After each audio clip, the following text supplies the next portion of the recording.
کھانے کے دوران گفتگو منع ہے.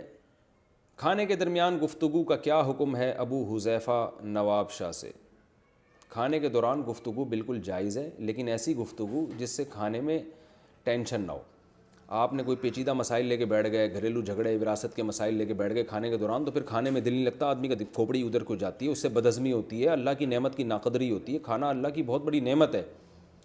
تو اس لیے کھانے کے دوران بالکل خاموش رہنا یہ بھی غلط طریقہ ہے. باتیں ایسی پیچیدہ مسائل کی لے کے بیٹھ جانا یہ بھی غلط ہے. ہلکی پھلکی باتیں جو گپ شپ والی، اور بھائی کیا حال ہے، کیسے پکے کوفتے، کیسے لگ رہے ہیں، تھوڑا نمک تیز ہو گیا، چلو آئندہ کم کر دیں گے، اور سناؤ کیا ہو رہا ہے. تو یہ ہلکی پھلکی گپ شپ والی باتیں کر سکتے ہیں، بلکہ کرنی چاہیے. بالوں میں اچھا کہہ رہے ہیں کہ ڈرامے میں نکاح حقیقت میں ہو جاتا ہے.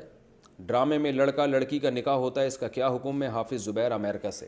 اس میں علماء کی دو رائے ہیں. بعض علماء کہتے ہیں ڈرامے میں نکاح ہو جائے گا، ڈرامے میں طلاق دی تو طلاق بھی ہو جائے گی، اور ان کی دلیل بھی بڑی مضبوط ہے. حدیث میں آتا ہے ثلاث جدہن جد وہزلہن جد. تین چیزوں میں حقیقت بھی حقیقت، مذاق بھی حقیقت. اس میں سیریس ہونا ضروری نہیں ہے. اس میں ایک نکاح ہے اور ایک طلاق ہے، اور غلام کو آزاد کرنا بھی اسی میں ہے. تو نکاح بھی مذاق میں بھی ہو جاتا ہے اور حقیقت میں بھی ہو جاتا ہے. لیکن دوسری طرف بعض علماء کا موقف یہ ہے، اور میرا رجحان بھی اسی طرف ہے، کہ ڈرامے میں اصل میں مذاق میں نکاح نہیں ہو رہا، بلکہ ایک کہانی ہے جس کو ریپیٹ کیا جا رہا ہے. اس کو حکایت کہتے ہیں. تو حکایتاً اگر کوئی نکاح کر رہا ہے، یعنی کسی کو نقل کر رہا ہے نکاح کو، یا طلاق دے رہا ہے، تو وہ نہیں ہوتی.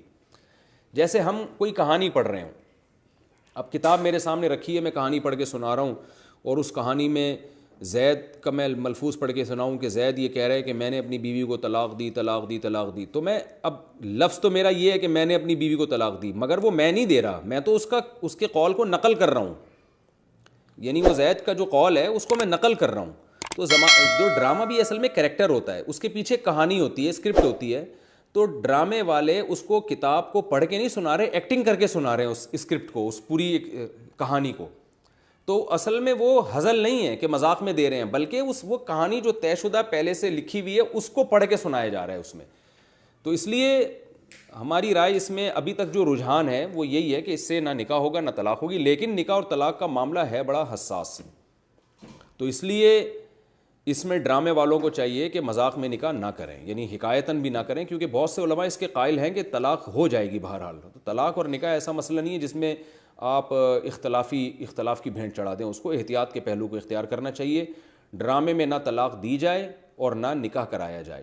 ہاں کچھ تدبیریں ایسی ہیں جس سے ڈرامہ بھی رہے گا، وہ علماء سے پوچھی جا سکتی ہیں. اگر کوئی ڈرامہ، وہ تو ڈرامے بنانا جائز نہیں ہے، لیکن اگر کوئی بنا ہی رہا ہے تو نکاح اور طلاق سے بچنے کے لیے علماء سے رابطہ کیا جا سکتا ہے. کوئی ایسا بے غبار طریقہ ہو کہ ڈرامہ بھی ہو جائے اور نکاح بھی نہ ہو. اس کے کچھ تدبیریں ہوتی ہیں، کچھ ورڈنگ تھوڑی سی ایسی چینج علماء کر کے دے دیں گے جس سے وہ نہ نکاح ہوگا، بالاتفاق نہ تو نکاح ہوگا اور نہ ڈیورس ہوگی، طلاق ہوگی.